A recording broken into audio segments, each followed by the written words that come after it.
মাঝে মধ্যেই বাঙালির আবেগ ভরে মুতে দেয় কিছু কিছু মানুষ। গত 2 দিন ধরে অনলাইনে যে একটি ঘটনা দেখা যাচ্ছে, 13 বছরের একটি মেয়ে জুই তার 7 মাসের বাচ্চাকে ফিরে পাওয়ার জন্য আদালতে স্বামীর বিরুদ্ধে মামলা করছে এবং সে ফিরে পায়। আসল ঘটনাটি হলো, মেয়েটির বয়স 13 বছর না 20 বছরের মতো। মেয়েটি বিয়ের পাওয়ার পরেই তার স্বামীর বন্ধুর সাথে পরকীয়ায় লিপ্ত হয় এবং পালিয়ে যায়। ঘটনাটি যখন স্বামী জানতে পারে তখন তাদের মধ্যে ঝামেলা সৃষ্টি হয়। আর বিশেষ করে গতকালকের যে আদালতে রায় হয়েছে, মেয়েটি তার সন্তানকে ফিরে পেয়েছে। ফিরে পাওয়ার পরই সে উড়াধুরা ঠিকঠাক করা শুরু করে দিছে। মেয়েটির বয়স প্রায় 20 বছর, কিন্তু কথাবার্তায় তা বোঝা যায়, কিন্তু চেহারায় তা বোঝা যায় না। একটা কথা আছে না, কিছু কিছু মানুষ মানে বয়স বেড়ে গেলেও চেহারার যে পরিবর্তন হয় না, তেমনি এই মেয়েটার হয়েছে। এখন বিস্তারিত দেখুন।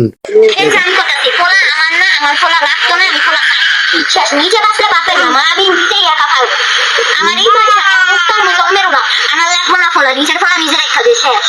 এটা কোনে দেখা পুলিশে দেখা জানি না দেখ আমার তো নাই দেখ। ভাই 13 বছরের মেয়েটাকে বিয়ে করার কারণ কি? কারণ হচ্ছে ওর সাথে ফার্স্টে আমার সাথে ফেসবুকে পরিচয়, 1.5 মাসের রিলেশন। তারপরে ও আমাকে চাপ দিত যে আমাকে অন্য ছেলের সাথে বিয়ে দিয়ে দেবো আমার আব্বু আম্মু, তো তুমি আমাকে নিয়ে যাও নাহলে আমি মরে যাও। তো আমি পালাই নিয়ে এসেছি, তাই সাথে নিয়ে কেরানীগঞ্জ গেছি। কেরানীগঞ্জ যাওয়ার পরে ওর বাপের থেকে কাগজ চাওয়া হয়েছে যে জন্মদিনের কাগজটা দেন, আমি ওরা নিয়ে এসেছি। তো সে আমারে ছবি তুলে কাগজটা দিছে, আমি অনলাইনে বাই করছি। বাই করার পরে আমরা বিয়ে করছি। তো এমনি গেল কয়েকদিন ভালোই গেল। যখন আমরা আসছি তখন আঙ্গ বিয়ে মাইনা নেয়। তারপরে ওর বাপে যখন আঙ্গ বাসায় আইতো যাইতো তখন জর্গা ঝামেলা বাঁচতো। ওর বাপে যখন আইতো আর এমনি ঠিকভাবে চলছিল। গেছে পরে নানান ছেলেদের সাথে কথা বলে এই বিষয়ে আমি বলছি, তো হ্যাঁ বলে সমস্যা নাই, আমি দেখবো মনে। এই কথা অনেকবার বলছে। বলার পরে একদিন আমি হাতে নাতে ধরছি ছেলের সাথে কথা বলতেছে। পরে হ্যাঁ বিচার দেওয়া হয়েছে, কয় সমস্যা কি, আমার মেয়ে কথা বলবো, টিকটক করে আবার এর বিষয়ে কথা বলছি। তো হ্যাঁ বলতেছে যে টিকটকে টাকা কামায়, অশ্লীল ভাবে ভিডিও বানায়, খারাপ বিলে অন্য ছাড়া গেঞ্জি বইরা, এই বিষয়ে কইছি অনেক। তো অন্যভাবে কথা বলতো খারাপ বিলে।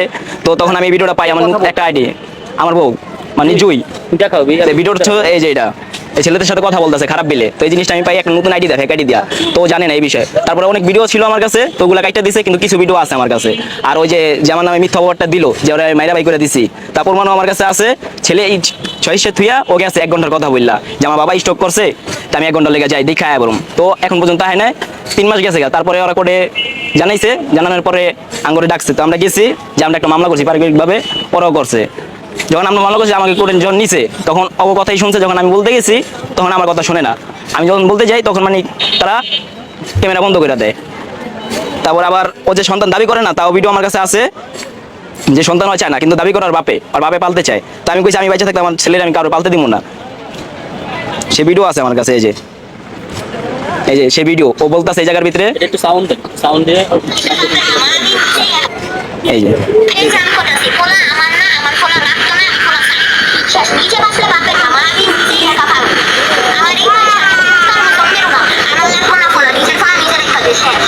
এটা কোনে দেখা পুলিশে দেখা জানি না দেখ আমার তো নাই নেশা না, নেশা করে না।